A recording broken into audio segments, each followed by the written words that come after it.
Psalms 46, 1 through 3 is perhaps one of the most powerful verses of Scripture, especially in times of testing, tribulation, trial, troubles, adversity. It simply says this: God is our refuge and our strength. He is a very present help in the time of trouble. The next verse simply says, therefore, we will not fear. I want to take just a few moments with you today on this Wednesday's Word in a different setting, with a different perspective, to just share from my heart today. Unapologetically, I do not have vast notes which to draw from today. I simply have a pastor's heart that is full and overflowing with care and compassion towards so many that are going through seemingly so much. I think we call them the suddenlies of life, those unexpected moments, those unscheduled events that, if not careful, has the potential to defeat, discourage, depress, and even cause people to become so vulnerable that they begin to ask the question, where is God? Well, today I just wanted to sit with you for a few moments, and those who will watch this in the days to come, and just be reminded that the Lord is mindful of where we are and what we face. When I come across the scripture in Psalms 46, those few words became illuminated, though I have read them hundreds of times. It is like the light came on yet again when I reminded myself in face of the circumstance, and as a means of encouragement to those who may be facing the mountain today that you find yourself climbing, that you can declare by faith, not with feeling, but as a fact, God is my refuge and God is my strength. He is an ever-present help in the time of trouble. Therefore, I will not fear. You know, in the day where fear has the capacity to grip and paralyze the heart, the life, the living, and to rob the joy and peace that up until this moment for so many have known, we have found that the vulnerability of life is that we are so vulnerable that we often fail to realize that we're just one moment, one event, one second away from everything that we have said, everything we have sung, everything we have shared, everything we have preached, everything we have taught becomes tested. But the good news is that in the test, in the middle of the fires of tribulation and adversity, regardless of what they may be, whether it be sickness or financial woes or emotional distress or relationship issues, work-related, spiritual, whatever those mountains may represent, we have to remember that God is with us. Not only is He with us, the Bible tells us that God is for us. He promises that the angels of the Lord encamp round about them that love and fear Him. And so today, because of our love for Him, we have no need to fear.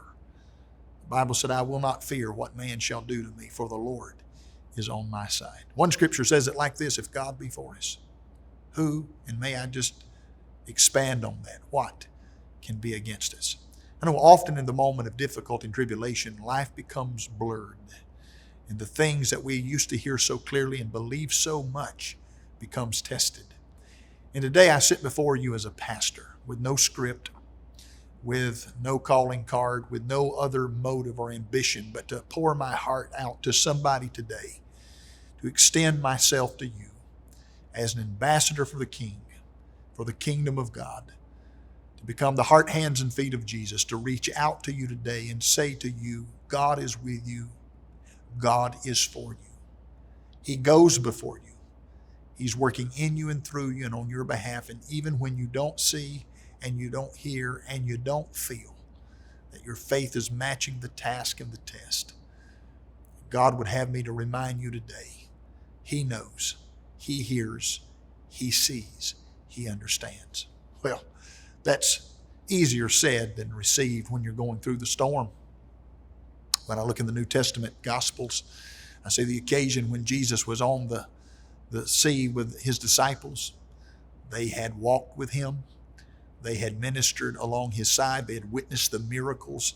And as observers, their faith grew, no doubt by leaps and bounds, by what they experienced and saw in the moment that was not as personal to them because they were not the ones who were caught in the crosshair of the storm.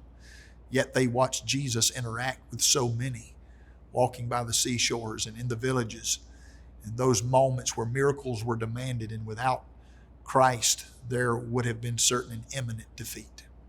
And yet they saw the power of the one to whom said over 365 times throughout the Scripture in the Word, who is the Word, as he would say, do not fear.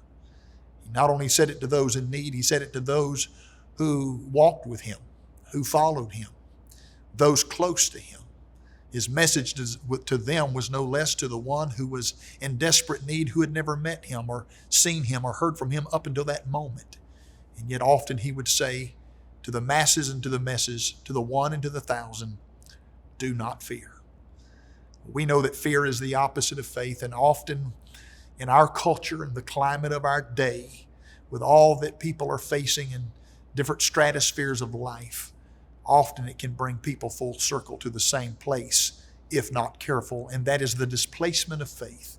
Little by little, the enemy uses every occasion, every word, every circumstances, every inflection point to bring doubt, to bring fear, dismay, and ultimate defeat.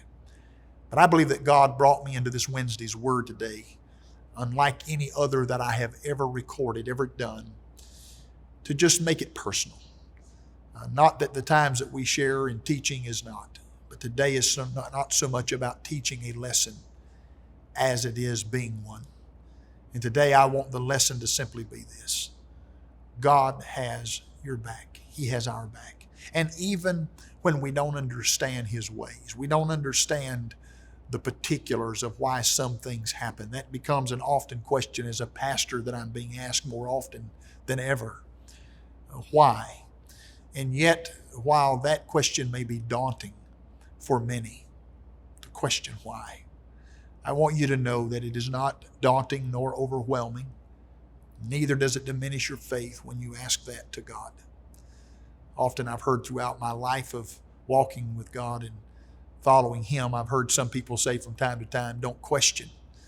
But I don't find any biblical answer or any directive of guidance to that in the Scripture, other than the fact that we are constantly reminded to trust the Lord. Trust the Lord with all your heart, with all their might, your soul, your strength. And throughout the Scripture, he tells us to trust him. And yet, the invitation to trust does not dismiss the fact in our human form that often we are finding ourselves, while standing on faith, yet in the middle of the storm, as the disciples did, and it became personal to them when it was not someone else's dilemma, it became their own.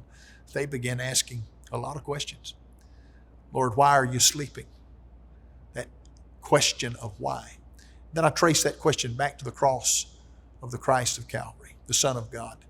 While he was in his anguish, while he was bleeding and dying for the sins of the world, who knew no sin, yet he became sin for us, and he surrendered to the will of God to become the supreme and ultimate sacrifice, that while he died on the cross, that we could have redemption through him, and not only redemption, but by his stripes we could be healed. And we don't always understand how the realities of life play out, but often it's because of the short view of the limited depth and perception that we have in our human limitations. And yet the God who created us is limitless. He knows the big picture. He has the master plan. He knows the end game to every circumstance, every person, every life, every situation. And yet, while we are called to trust by faith, the real questions often come, why? And yet Jesus, the Christ of the cross, I hear him answer or ask the same question of his Father in that vulnerable moment while hanging on the cross. Father, why have you forsaken me?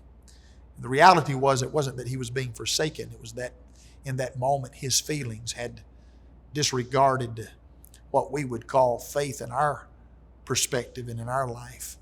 But it did not displace it. A discarded faith for a moment, or a disillusionment of faith because of circumstance that wishes to displace it or replace it with fear, by no means can replace the faith that we have been given. Let me remind us that faith did not originate from the church. Faith did not originate from some pastor or some well-wisher, some good person.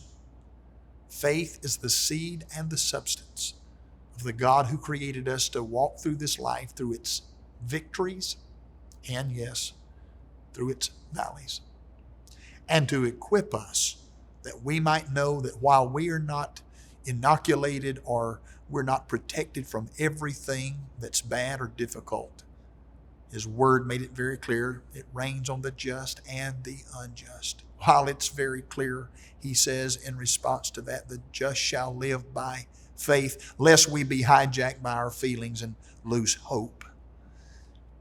Be reminded today, this great scripture of Psalms 46, 1 through 3, that says, God is our refuge and our strength. He is an ever-present help in the time of trouble. Therefore, I will not fear. Sometimes we have to make a constant, continual, daily decision to put fear back in its place and allow faith to speak even when it seems silent. God, I'm trusting you today, knowing that you are not only with me, you are for me. You have your hands on me, and you're working on my behalf today, even when I can't see it. Today, I just simply want to take these last lingering moments, not to linger on, because what I'm finding out in these days, people don't have a lot of time to just sit and to just be. It seems like for far too many, that life is a tsunami. It's an artesian well. It is a continual conveyor belt to which people find themselves on, moving them from one thing to the other. So in light of what I know as a shepherd, a pastor, and a friend of people, I have to confess to you today that I have come to that place where I realize that perhaps the greatest calling in life for me, though at times demanding as it is and beyond the resource of what is sufficient within my own strength, I boldly confess to you in my own vulnerable moment today, I don't have everything within myself that people need. I can't make things better when things are bad, but I can pastor, love, and care, and be the echo of reminder, a conveyor, a communicator, a conduit that can do it, with one hand in God's and one hand extended to those who are hurting. Maybe you're that person today. Maybe you're hurting directly because of something going on in your world in the now, and perhaps it's just you've been caught up in the ripple effect, the vacuum of maybe family members or friends who are going through difficult moments that you so wish that you could do something to make it all go away or to make it all better, to make people heal and whole in your timing and in my timing. But the fact of the matter is this. There are some things in life that are beyond our control, but let me leave you with this. There is absolutely nothing that is out of the control of the Master. He sees the big picture. He is Alpha and Omega, the beginning, the end, the first, the last. He is the substance of everything in between. In Him, the Bible said, there is no shadow of turning. He is consistent. His word is the same yesterday, today, and forever. Today I want to encourage you. I want to encourage us as faith believers, Jesus followers, to anchor our hope in Him. Remember the lingering words that He left in the book of Revelation, chapter 3. He said, hold fast which thou hast. Let no man or nothing steal your crown. Let me just give you some words of affirmation worthy of celebration on a high note today. I truly believe that the King is coming. Those who have mocked it, those who disbelieve it, and those by the tons of people who dismiss it with mockery, does not displace the promise that Jesus Christ is coming. In fact, people have asked the question, why are we seeing so much acceleration of so many things that without question, without debate, are saying to this culture, society, and world that there is such discord and there's such disunity and there are so many things and there's so many wars and so many natural disasters and there's so many sicknesses and there's so many disease and there's so many needs. Pastor, what in the world is going on? I have to remind us that Jesus did not leave us in the dark concerning these days. He said, in the last days, perilous times will come. Then He gave us all of the warning signs to which are remnant and confirming of the hour that we live. You can push that thought away and consider it just an opinion, but this is the promises of God. This is the word of the Lord. And we who are in faith walk in faith. It does not make us perfect and it does not make us better than. But what it does and should do is make us absolutely reminded in our moments of difficulty and despair that Jesus is on board our ship. And no less than what he did for the disciples throughout the New Testament Gospels and the recording of the story of the storm to which they found him sleeping. He awoke from his rest and he declared with his word, "Peace, be still." I leave you with that today. I speak that as the echo of the Father. Peace, be still. I speak peace over your mind today. I speak peace over your heart. I speak peace over your family, over your circumstance, over your health, and even in regard to what you may see that doesn't necessarily align itself with the words of a prayer that you and I often look immediately to see if it's fulfilling our timing and our expectation. In spite of what we see, know, or understand, I declare God is Lord over all, and he has it all in the palm of his hands, including you, including your situation, your past, your present, and your future. So today, may we trust him in a Psalms 46, 1 through 3 way. I pray this over you today. May God be your refuge. May God be your strength. May you find him to be an ever-present help in your time of trouble. And therefore, may we not fear, but may we keep our eyes on Jesus. God bless you today. Know that people are praying for you, that we surround you today with our love, compassion, and care. I don't apologize for this statement at all. Preachers come a dime a dozen, and I love preaching the gospel. But my true heart is that of a shepherd and a pastor. And I want you to know today, if you're watching this, you are loved, you are lifted, you are valued, and you are not alone. God bless you today is my prayer. We look forward to serving you and encouraging you in the days to come.